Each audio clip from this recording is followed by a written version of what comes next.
Sign it, Leah. Stop pretending you have a choice." Tucker's voice wasn't just cold, it was bored. He checked his Rolex, tapping the platinum face with an irritated rhythm. "Trinity is waiting in the car, and we have a reservation at Le Monde. You're wasting my future." Leah King looked at the divorce papers, then at the man she had served faithfully for 5 years. She didn't scream. She didn't cry. She picked up the pen and signed, but as the ink dried, she looked up and whispered, "The future has a funny way of remembering the past, Tucker. Don't choke on your champagne." The sound of the pen scratching against the paper sounded like a bone snapping in the silent, air-conditioned office. It was a final, irrevocable sound. Leah King placed the pen down on the mahogany desk, her movements deliberate and slow, refusing to give them the satisfaction of seeing her hand tremble. Across from her, Tucker Gates let out a sigh that was entirely too theatrical for a Tuesday morning. He snatched the papers up before the ink was even fully dry, scanning them to ensure she hadn't tried to pull a fast one. "Finally," he muttered, sliding the documents toward his attorney. "I thought you were going to drag this out for another month just to be spiteful." Leah sat back in the leather chair, feeling small. She was wearing a simple grey cardigan and jeans, a stark contrast to Tucker's bespoke navy suit. "I never wanted anything from you, Tucker. I just wanted a marriage. A marriage requires 2 people on the same level, Leah." A voice cut in from the corner of the room. Fiona Ford stood by the window, her silhouette framed by the sprawling city skyline of Seattle. She turned, her face a mask of elegant cruelty. Fiona was Tucker's aunt, but in the Ford family hierarchy, she was the matriarch, the gatekeeper, and the executioner. She walked toward the desk, her heels clicking like gunshots on the hardwood. "You were a placeholder," Fiona said, her tone conversational, as if discussing the weather. "We needed Tucker to appear settled to the board to secure his VP position. You served that purpose. You were quiet, domestic, and plain. Safe. But now, the company is expanding. Tucker needs a partner who shines, someone like Trinity." Trinity Chambers. The name hung in the air like a foul scent. Leah knew her, or rather, knew of her. Trinity was an influencer, a socialite, the kind of woman who treated life like a photo op. She was currently waiting in Tucker's Porsche downstairs, likely live-streaming her weight. "Is that what Isaac thinks?" Leah asked quietly. The mention of Isaac Ford, the reclusive and ailing billionaire patriarch of the family, made the room freeze for a microsecond. Isaac was Fiona's brother and the source of the family's immense wealth. Fiona's eyes narrowed. "My brother has been bedridden for months. He doesn't concern himself with the help. And make no mistake, Leah, that is what you were. Unpaid help." Tucker stood up, buttoning his jacket. He looked handsome, the kind of handsome that money buys. Perfect teeth, perfect skin, perfect hair. But his eyes were empty. "Look, Leah, we're not monsters. The prenup is ironclad. You get nothing from the Ford assets. But," he pulled a check from his pocket and slid it across the table. "Here's $5,000 for a deposit on an apartment. Consider it severance." Severance. Leah looked at the check. $5,000 for 5 years of nursing Tucker through the flu, managing his schedule, hosting his dinner parties, tolerating Fiona's insults, and caring for Isaac when the nurses were too exhausted to deal with his dementia episodes. Leah stood up. She didn't touch the check. "Keep it," Leah said, her voice gaining strength. "You'll need it for the valet." Tucker scoffed, a jagged, ugly sound. "Don't be a martyr.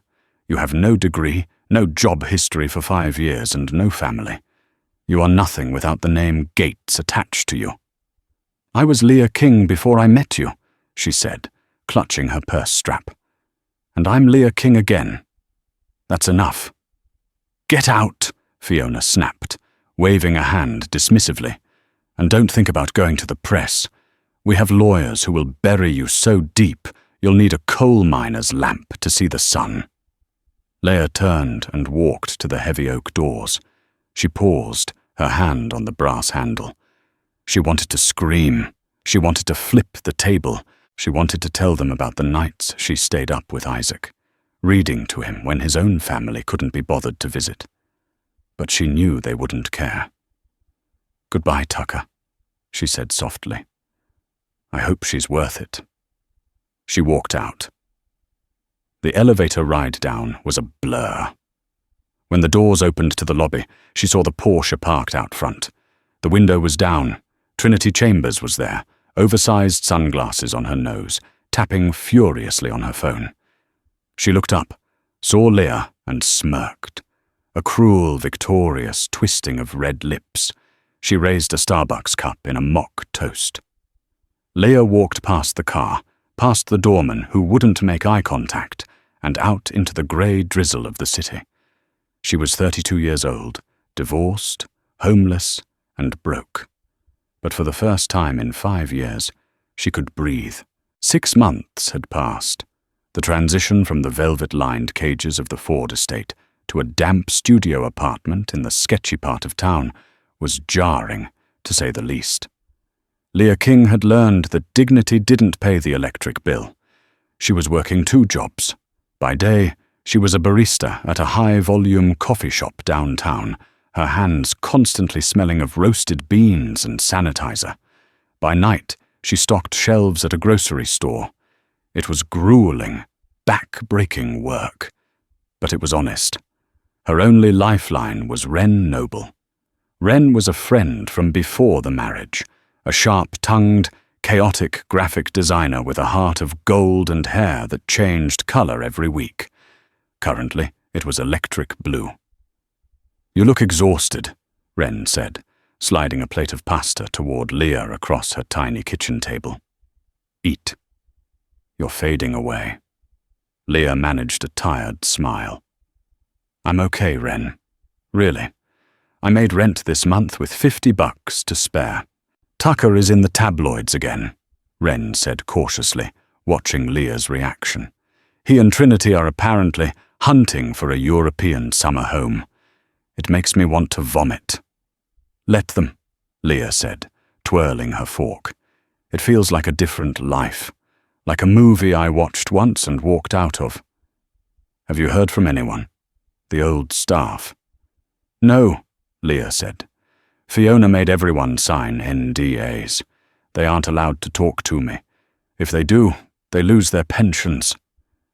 Leah took a bite of pasta, savoring the warmth. She missed Isaac, though. That was the one ache that wouldn't go away. The old man was grumpy, difficult, and often confused. But in his lucid moments, he had been kind. He had been the only one who asked her about her day. He had been the only one who saw her. "Leah, my girl," he would say, his hands trembling as he held a cup of tea she made him. "You have a spine of steel. Don't let them convince you it's glass." A breaking news alert flashed on Wren's TV in the living room. The localized news chime, urgent and loud, made them both look up. Breaking news. Isaac Ford, billionaire industrialist and founder of Ford Dynamics, dead at 88. The fork dropped from Leah's hand, clattering loudly against the ceramic plate. The screen showed a stock photo of Isaac from 20 years ago, looking stern and powerful. Then it cut to a live feed outside the Ford estate. There were already vans, reporters, and flowers piling up at the gate. "Oh, Leah," Wren whispered, reaching across the table to grab her hand. Leah stared at the screen. She didn't cry immediately. It was a hollow impact, like being punched in the stomach underwater. "He's gone." "I'm so sorry, honey." "I have to go," Leah said, standing up abruptly. "Go where?" "To the estate." "Leah, they'll eat you alive. Fiona will have security toss you onto the pavement." "I have to pay my respects," Leah said, her voice trembling but resolute. "Not for them. For him. He was my friend, Wren. In that house of vipers, he was the only human being." "Leah, wait," Wren said, standing up. "If you're going, you're not going looking like a barista. You're going to look like a woman who survived them." Wren went to her closet and pulled out a black dress. It was vintage, simple, and impeccably cut, a thrift store find that looked like $1 million. "Put this on, and wear the pearls your grandmother left you. If they want to treat you like an outsider, fine. But be an outsider they can't look away from." Leah looked at the dress, then at the TV screen where Tucker was now giving a statement, looking somber and fake, with Trinity clinging to his arm in a black dress that was far too short for a funeral announcement. "You're right," Leah said. "I'm done hiding." The funeral was held 3 days later at St. Jude's Cathedral, a massive Gothic structure that reeked of old money and incense. It was a closed service, invite only, which meant half the city's elite were trying to bribe their way in. Leah parked her rusted Honda Civic 3 blocks away to avoid the valet judgment and walked in the rain. She held a black umbrella, her heels clicking on the wet pavement. When she reached the steps, security was tight. Large men in earpieces were checking a list on an iPad. Leah stepped up.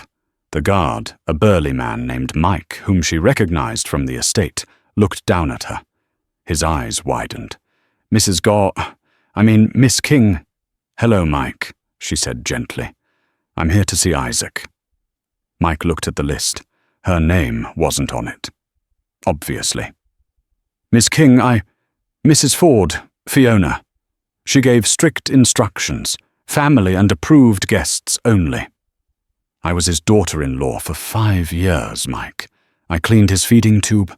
I read him the newspaper every morning. You were there. You saw who cared for him." Mike looked conflicted. He shifted his weight. "I know, Mom. I know you did.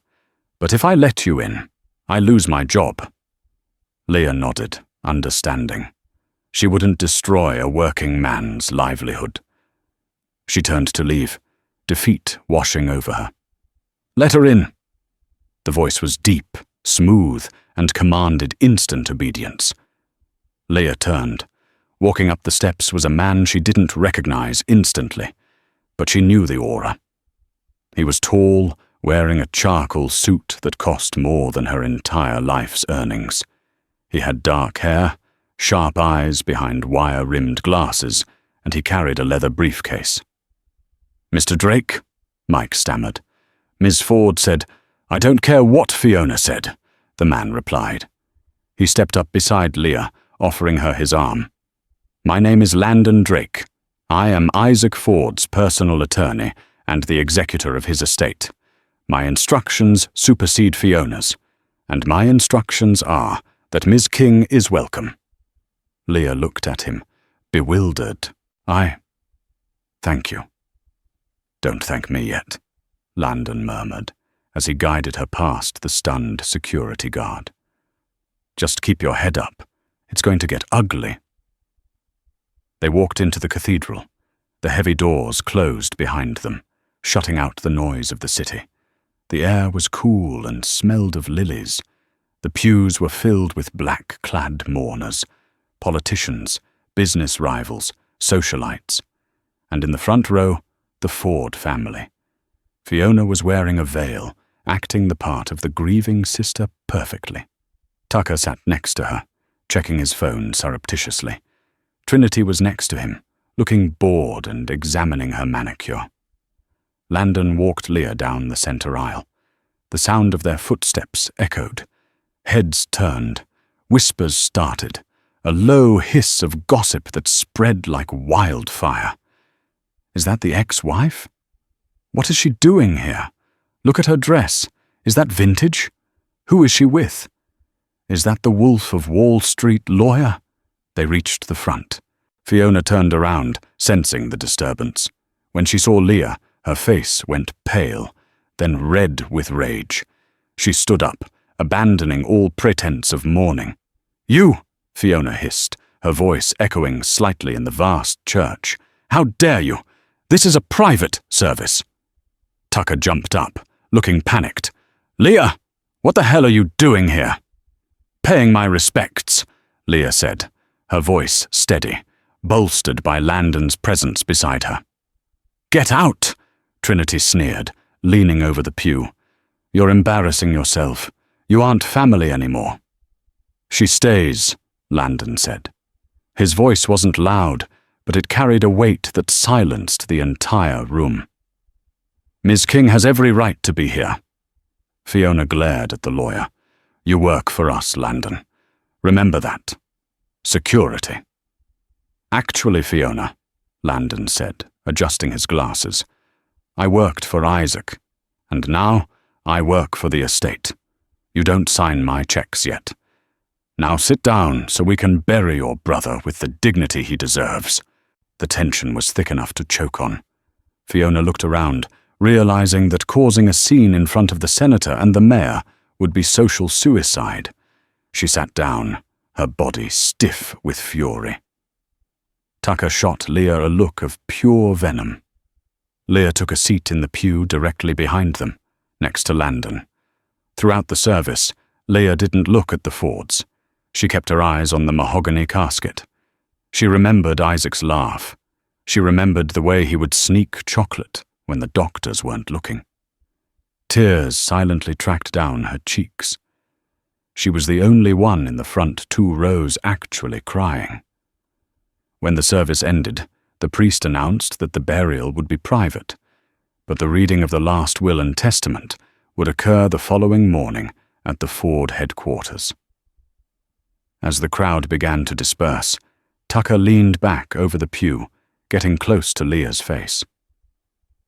"Enjoy the show today, Leah," he whispered, "because tomorrow we get everything, and you go back to whatever gutter you crawled out of." Leah wiped her cheek. She looked Tucker in the eye. "Goodbye, Isaac," she whispered to the casket, ignoring her ex-husband completely. As she walked out, Landon Drake fell into step beside her. "Be at the headquarters tomorrow at 9 a.m. sharp," he said. "Why?" Leah asked. "I don't want anything. I just wanted to say goodbye." Landon stopped and looked at her. His eyes were dark and unreadable, but there was a flicker of something like respect in them. "It's not about what you want, Leah," he said.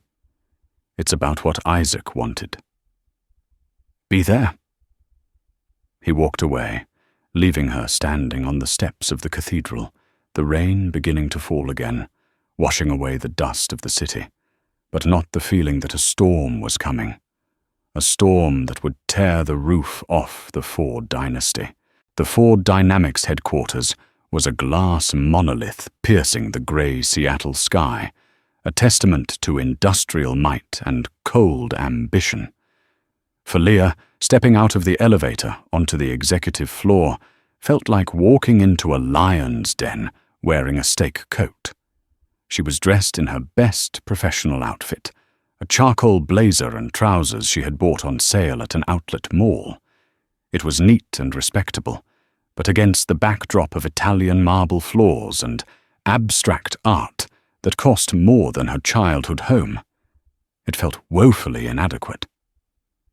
She walked down the plush corridor toward the main boardroom. The silence here was heavy, pressurized. As she approached the double glass doors, she could hear voices raised in agitation.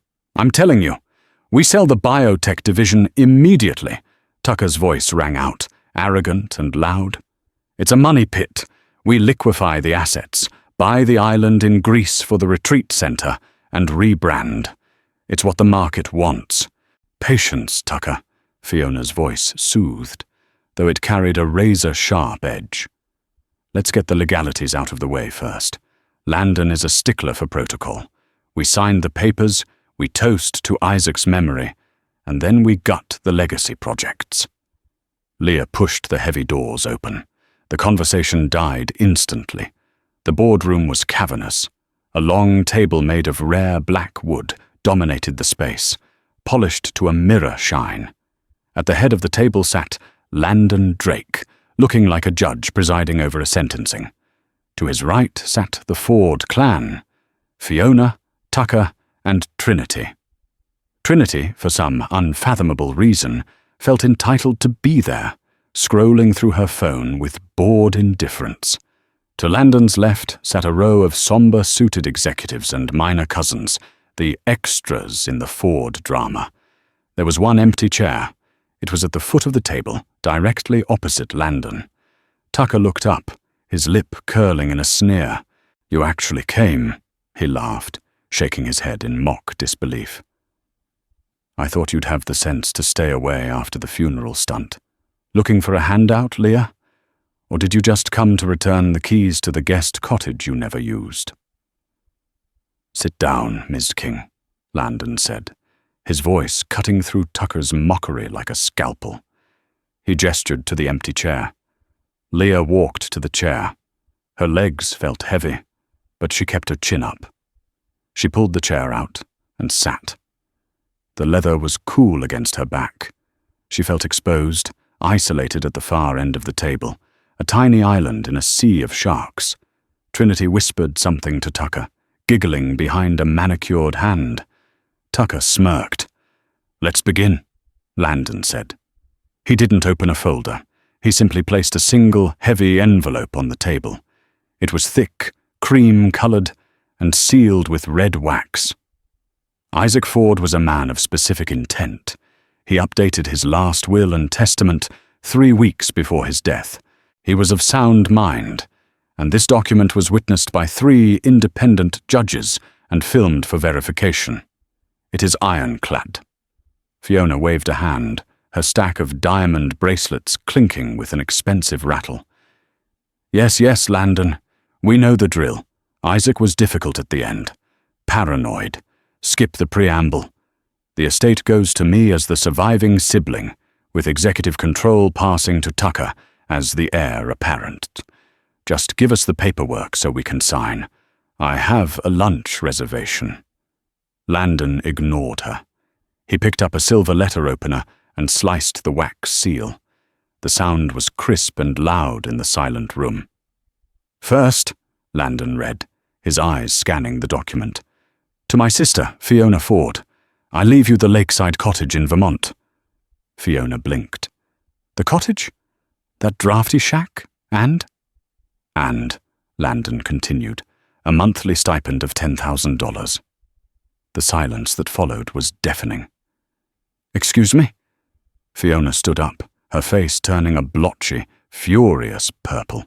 10,000? A month? My driver costs more than that. My wine cellar costs more than that. This is a joke. Where is the rest? The shares? The liquid capital? "The stipend is contingent," Landon added, looking over his glasses, "on your immediate resignation from the board of directors and your permanent removal from any decision-making capacity within Ford Dynamics." Fiona looked like she had been slapped. She opened and closed her mouth, unable to form words. Tucker leaned forward, looking nervous now. "Okay, so he was Maud at Aunt Fiona. That's unfortunate, but the line of succession is clear. What about the company? What about the main trust?" "To my nephew, Tucker Gates," Landon read, his voice dropping to a lower, graver register. He looked up, locking eyes with Tucker. "I leave my collection of vintage watches, which you have always coveted." Tucker relaxed slightly. "Okay, good. Those are worth a few million.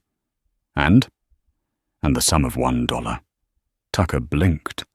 $1 million? $1, Landon corrected. He reached into his briefcase and pulled out a small envelope. He slid it down the long, black table.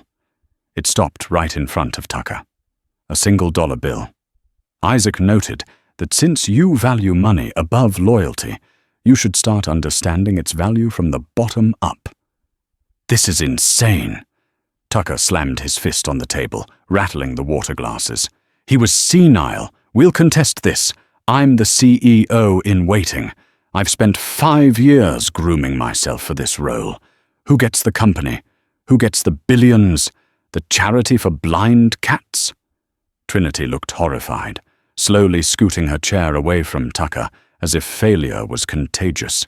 The entirety of the Ford estate, Landon read, his voice clear and ringing through the room, including 51% controlling interest in Ford Dynamics, the primary residence in Seattle, the global real estate portfolio, and the liquid assets totaling $4 billion. I leave to the only person who treated me with dignity when I had nothing to offer but my company. Landon paused. The room held its breath. Every eye turned to the foot of the table. I leave it all to Leah King. The room didn't just go silent. It felt like the air had been sucked out into space. The shock was physical. Leah sat, frozen. Her hands were gripping the armrests of her chair so hard her knuckles were white. $4 billion? The company? It was a mistake. It had to be. She felt a ringing in her ears. "That's a lie!" Fiona shrieked, breaking the spell. She lunged across the table, her nails clawing for the paper. "You forged this, Drake. She's sleeping with you. That's it. You two are conspiring to steal our birthright." Landon caught Fiona's wrist before she could touch the document. His grip was firm, professional, but unyielding. "Careful, Fiona. Assaulting the executor is a felony. Sit. Down." He released her, and she collapsed into her chair, sobbing with dry, angry heaves. "This can't be happening. I am a Ford." Tucker was staring at Leah, his mouth agape. He looked like a computer that had crashed. "Leah, you? You can't run a company. You folded laundry. You made soup. You don't even have a business degree," Landon continued, ignoring the outburst. "There is, however, a condition attached to the inheritance." "Aha!" Tucker pointed a shaking finger, hope flaring in his eyes. "I knew it. What is it? She has to marry me again. She has to split it with us?" "No," Landon said calmly. "The condition is regarding the moral character clause of the company bylaws. Isaac watched you all closely the last 5 years. He installed cameras in his own bedroom because he suspected theft." Fiona went pale. Her hand went to her throat. "He saw who stole cash from his wallet while he slept," Landon said, looking directly at Tucker. "He saw who mocked him to his face when he couldn't speak," he looked at Fiona. "And he saw who sat up with him through the night terrors, holding his hand, reading him poetry, and cleaning him without complaint." He looked at Leah. "The condition," Landon said, "is that Leah King must assume the role of chairwoman of the board immediately. She cannot sell the company for 5 years. She must run it, and—" Landon paused, a small, grim smile playing on his lips. "She has the sole authority to determine the employment status of any family members currently on the payroll." Leah's breath hitched. Isaac hadn't just given her money. He had given her a sword. Tucker's face transformed instantly. The arrogance vanished, replaced by a desperate, slimy charm. It was a transformation so grotesque it was almost fascinating. He stood up and walked toward Leah, ignoring Trinity completely. "Leah, honey," Tucker said, his voice trembling with forced affection. "Look, this is a lot. Obviously, Grandad Isaac saw how great of a team we were. We can fix this. I can help you. You don't know business, but I do. We can run it together. I can tear up the divorce papers. We can renew our vows." I was confused, stressed. Trinity meant nothing. Trinity gasped. "Excuse me? You told me she was a frumpy loser." "Shut up, Trinity," Tucker snapped, not looking away from Leah. "Leah, please, think about us. Think about our history. Leah looked at him. She looked at the man she had loved, the man she had served, the man who had thrown her away like garbage when he thought she had no value. "Stop," Leah said. Her voice was quiet, but it cut through his rambling. She stood up. The cheap fabric of her trousers didn't matter anymore. She felt a sudden surge of something hot and bright in her chest. It wasn't vengeance. It was justice. "You called me nothing, Tucker," Leah said, looking him in the eye. "You said I was worth less than the ink on the divorce papers. I was stressed. I didn't mean it. And you," she looked at Fiona, "you called me unpaid help." Fiona glared, wiping mascara from her cheeks, trying to muster her old intimidation. "You are help. You'll run this company into the ground in a week." "Well," Leah said, smoothing her blazer, "it looks like the help is now the boss."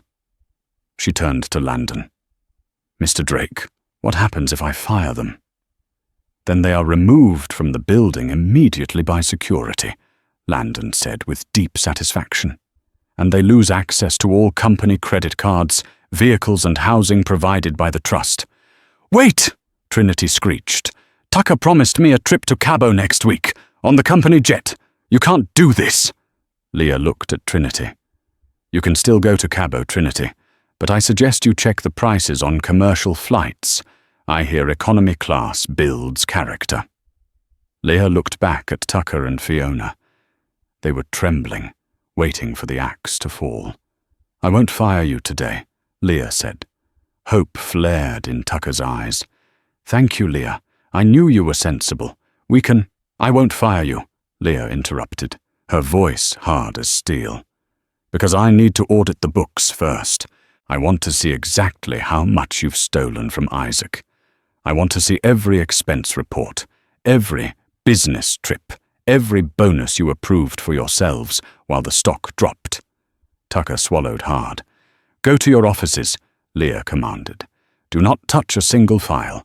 Do not delete a single email. If you do, I will have you arrested for corporate espionage. Get out of my sight." Tucker and Fiona stood there for a moment, stunned. Then, realizing they had no power, they turned and shuffled out of the room. Trinity ran after them, shouting about her reputation. Leah watched them go. When the doors closed, her knees gave out. She slumped back into the chair. "Breathe," Landon said gently. "I can't," Leah whispered. "Landon, I can't run a multinational conglomerate. I'm a barista. I dropped out of college to take care of my sick mother. I don't know stocks. I don't know mergers." Landon walked over and poured a glass of water from a crystal pitcher. He handed it to her. "Isaac knew that," Landon said. "He didn't leave you the company because you have an MBA. He left it to you because you have a moral compass. He knew the company was rotting from the inside. Tucker and Fiona were stripping it for parts. Isaac wanted someone who would protect the people who work here, not just the stock price." "But I don't know how," she whispered. "That's why I'm here," Landon said softly. "And that's why you're going to hire the best advisors in the city. You have the instincts, Leah. You just need the vocabulary." The transition from Leah King, outcast ex-wife, to Leah King, CEO, was violent and immediate. The next few days were a blur of activity that left Leah breathless. Landon had insisted she move out of her studio apartment immediately. "It's not safe," he had argued. "The press is camping on your fire escape. Fiona is desperate. You need walls." So, Leah moved back into the Ford estate. But this time, she didn't enter through the service entrance. She was driven through the main gates in the back of a black SUV. She refused to sleep in the master suite. It smelled of Tucker's cologne and bad memories. Instead, she took the guest wing, the sunniest part of the house, and invited Wren to move in with her. Wren arrived with 2 suitcases and a potted cactus. "This place is like a mausoleum," Wren whispered, looking at the vaulted ceilings. "We need to sage it, or burn it down. I haven't decided." "Let's start with sage," Leah said, managing a smile. Leah turned the library into her war room. It was a massive room, lined with mahogany bookshelves, but Leah covered the antique tables with laptops, whiteboards, and stacks of financial reports. She hired forensic accountants. She didn't trust the internal team. They were Fiona's cronies. She brought in outsiders, sharp-eyed auditors who didn't care about the Ford name. For 3 days, Leah barely slept. She drank coffee, read bylaws, and asked questions until her voice was hoarse. Landon was there every step of the way, guiding her, translating the legalese, and shielding her from the media storm raging outside. On the 4th day, Leah was sitting on the floor of the library, surrounded by receipts, when she found it. "Landon!" she called out. Landon looked up from his laptop. "What is it?" "Tucker mentioned a rainy day box once when he was drunk," Leah said, holding up a printout. "I thought it was a safe, but look at this recurring payment. Rainy Day Logistics." Landon took the paper. He frowned. "That's a shell company, registered in the Caymans." "Look at the amounts," Leah pointed. 50,000 here, 100,000 there, all marked as consulting fees or miscellaneous overhead. Over 5 years, Landon did the math quickly. "Leah, this totals over $12 million. "They were stealing," Leah said, her voice trembling with anger. "Not just skimming off the top. They were looting the company. Look at the dates. This withdrawal happened the same week they laid off 50 factory workers in Ohio because of budget cuts." Landon's face darkened. "This is embezzlement, and fraud, and tax evasion." "We have them," Leah said. "We can go to the police." "We can," Landon agreed. "But if we go to the police now, quietly, the board might try to cover it up to save the stock price.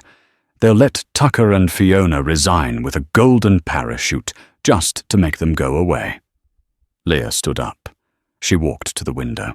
She saw the gardeners working outside, men and women who depended on this company to feed their families. She thought about the workers in Ohio who lost their jobs so Tucker could buy a new watch. "No," Leah said firmly. "No golden parachutes. No quiet resignations. They humiliated me publicly. They destroyed the lives of their workers publicly. So we are going to end this publicly." "What do you have in mind?" Landon asked, a hint of admiration in his voice. "The annual Ford Charity Gala is this Saturday," Leah said, turning around. Her eyes were hard. "It's Fiona's pride and joy, the biggest social event of the season. Everyone will be there. The press, the politicians, the investors." "Fiona is still organizing it," Landon noted. "She thinks it's her way back into society's good graces." "Let her organize it," Leah said. "Let her spend the company's money on champagne and ice sculptures. Let her think she's safe. And then?" "And then," Leah smiled, but it didn't reach her eyes, "we show the world exactly who the Fords really are." Just then, Leah's phone buzzed on the desk. It was a text from Tucker. "Leah, please, I know you're angry, but we're family. Don't listen to Drake. He's using you. Meet me for dinner? Just us." "I miss you." Leah stared at the screen. 6 months ago, that text would have made her heart race. She would have made excuses for him. She would have hoped. Now she just felt disgusted. She typed a reply. "My schedule is full. Contact my assistant to make an appointment. Current wait time for non-employees is 6 months." She hit send and tossed the phone onto the pile of evidence. The discard was over. The reckoning was about to begin. The next 2 weeks were a blur of caffeine, spreadsheets, and cold, hard reality. Leah moved into the Ford estate, but she refused to let it swallow her. She took the guest room, the one with the best light, and turned the library into her command center. Wren had moved in too, treating the mansion like a haunted house she was determined to exorcise. She had already replaced the somber velvet drapes in the library with bright, modern blinds, and filled the Sub-Zero fridge, which used to hold only champagne and kale, with frozen pizzas and energy drinks. "You have to see this," Wren said one evening, sliding a tablet across the antique mahogany desk. The blue light of the screen illuminated her face, highlighting the exhaustion they all felt. Leah rubbed her temples. She was learning fast, absorbed in crash courses on corporate finance, but the sheer scale of the corruption was exhausting. Landon sat across from her, his tie loosened, sleeves rolled up, looking less like a high-powered attorney and more like a detective working a cold case. "What is it?" Leah asked, leaning forward. "I did some digging into Trinity's socials," Wren said, tapping the screen. "I cross-referenced her posts with the dates Tucker was away on business in the company logs." Leah looked at the screen. It was a damning timeline. March 12th. Tucker charges $45,000 to the company account for client acquisition in Milan. March 13th. Trinity posts a photo on Instagram tagged in Lake Como with the caption, "Bay spoiling me," and a bottle of Cristal clearly visible. And here, Landon pointed to a ledger open in front of him. May 4th, $120,000 for consulting fees paid to a shell company called Apex Solutions. "Who owns Apex Solutions?" Leah asked, dread pooling in her stomach. "Fiona Ford," Landon said grimly. "I traced the registration agent. It leads back to a P.O. box she's been renting since 2018. She's been siphoning money out of the employee pension fund to pay for her gambling debts in Macau." Leah felt sick. The pension fund? The money for the factory workers? The people who stand on the line for 10 hours a day? "Yes," Landon said, his voice hard. "It's illegal, it's immoral, and it's a federal crime. RICO statutes might even apply, given the organized nature of the theft." Leah stood up, pacing the room. The Persian rug beneath her feet felt like quicksand. The old Leah would have been terrified of destroying the family reputation. The old Leah would have worried about the scandal. But the new Leah thought of Mike, the security guard, who had mentioned he was delaying retirement because of market fluctuations. It wasn't the market. It was Fiona. "We have enough to bury them," Landon said, watching her closely. "We can go to the police right now." "Not yet," Leah said, stopping in front of the window. The rain lashed against the glass, mirroring the storm inside her. "If we go to the police now, quietly, the stock tanks, the board panics. They might try to cut a deal to keep it quiet, let Fiona and Tucker resign with health issues, and keep their dignity." "So what do we do?" Wren asked, grinning sharply. "I hope it involves public humiliation." "The annual Ford Charity Gala is this Saturday," Leah said, turning to face them. "It's the biggest social event of the year. Senators, investors, the press, everyone will be there." "Fiona organizes that gala," Landon noted. "It's her pride and joy. She uses it to launder her reputation." "Exactly," Leah said. "She thinks she still runs this family. She thinks she can bully me into a settlement. I'm going to let her think that until Saturday. I want her to feel safe. I want Tucker to think he's won." "That's ruthless," Landon said, a slow smile spreading across his face. "I learned from the best," Leah replied. "They taught me that weakness is a choice, and I'm done choosing it." The Ford Charity Gala was held in the grand ballroom of the eccentric Hotel L'Amour. It was a spectacle of excess, a sea of black ties, sequins, towering floral arrangements, and fake smiles. The air smelled of expensive perfume and desperation. Fiona was in her element. She wore a crimson gown that looked like a bloodstain against the white marble of the ballroom. She held court near the champagne fountain, laughing loudly, clutching the arm of a confused senator. Tucker was beside her, looking nervous but trying to project confidence in a tuxedo that was slightly too tight. Trinity was there too, wearing a diamond necklace that Leah recognized from the insurance manifest as company property, stolen property. Leah arrived late. She didn't sneak in the back. She didn't look down.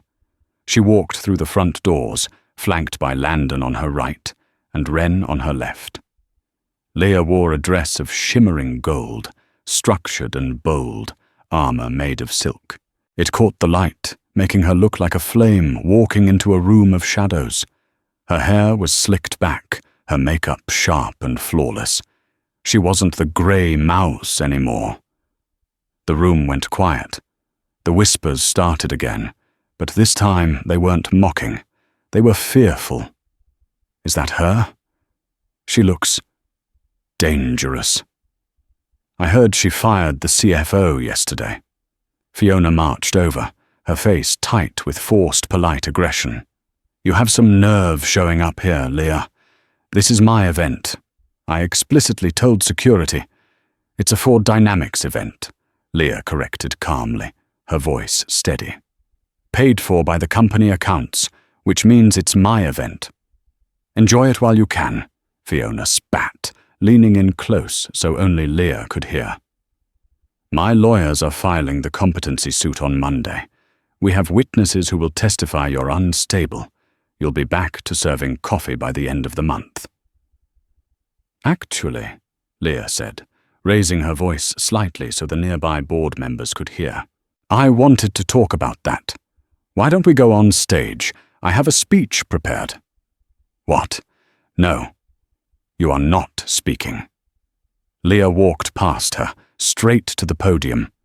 Landon signaled the AV booth, where a very loyal IT director was waiting. The microphone feedback whined, silencing the crowd. Leah gripped the sides of the podium. The lights were blinding, but she didn't blink. Good evening, everyone, Leah said. Her voice didn't shake. I'm Leah King, the chairwoman of Ford Dynamics. Polite, confused applause rippled through the room. Tucker looked like he was about to vomit. I know there have been questions about the transition, Leah continued, about Isaac Ford's legacy. He believed in truth. He believed that a company is only as strong as its integrity. She paused. Tonight, we are raising money for the underprivileged. But charity begins at home. Or rather, it ends when people steal from their own home to fund a lifestyle they didn't earn. Cut the mic, Fiona screamed from the floor, rushing the stage. Security! Remove her! The security works for me now, Fiona, Leah said into the mic, her voice booming. Mike, the head of security, stepped in front of Fiona, blocking her path. He crossed his arms, looking down at her with zero sympathy. Please step back, Mum. Turn around, Leah commanded the audience. The massive projection screen behind the stage, which had been displaying the charity logo, flickered. Tonight, I am releasing the results of an independent forensic audit, Leah announced. The screen changed. It wasn't a PowerPoint. It was a video compilation. It showed the bank transfers, the dates, the photos of Trinity and Milan on the company dime. It showed the wire transfers from the pension fund to the Macau casino, with Fiona's signature clearly visible. It showed Tucker expensing a Ferrari as office equipment. The crowd gasped. Phones came out instantly. The flashbulbs started popping like strobe lights. A live stream began broadcasting the evidence to the world. This is a lie, Fiona shrieked, her composure shattering. Turn it off. He's manipulating the data. Tucker Gates and Fiona Ford have embezzled over $12 million from this company, Leah announced to the stunned room. They raided the pension fund. They stole from the very people who built this company. As of this moment, Leah said, looking directly at Tucker, They are terminated for cause, and the evidence has already been delivered to the district attorney." Tucker tried to run. He actually turned and sprinted toward the exit, pushing a waiter aside. But the double doors opened, and uniformed police officers stepped in. The flashing blue lights outside the hotel windows illuminated the ballroom in a stark, cold wash. Trinity, seeing the ship sinking, ripped the diamond necklace off her neck and threw it at Tucker. "I didn't know. He told me it was his money. I'm breaking up with you, you loser." She turned to the cameras, playing the victim instantly. Leah watched from the stage as officers handcuffed Fiona. The matriarch was screaming, demanding to call the governor, but for the first time in her life, no one was listening. Tucker was weeping as he was led away. Leah felt no joy, only a heavy, final relief. It was done. The rot was gone. Landon stepped up beside her on stage and squeezed her hand. "You did it." "We did it," she whispered, leaning into him. Leah King walked through the factory floor of Ford Dynamics. She wasn't wearing a suit. She was wearing a hard hat, safety glasses, and a reflective vest. "Morning, Ms. King," a foreman waved from the assembly line. "Morning, Dave. How's the new ventilation system?" "Works like a charm. Air quality is up 40%. Thanks for signing off on it.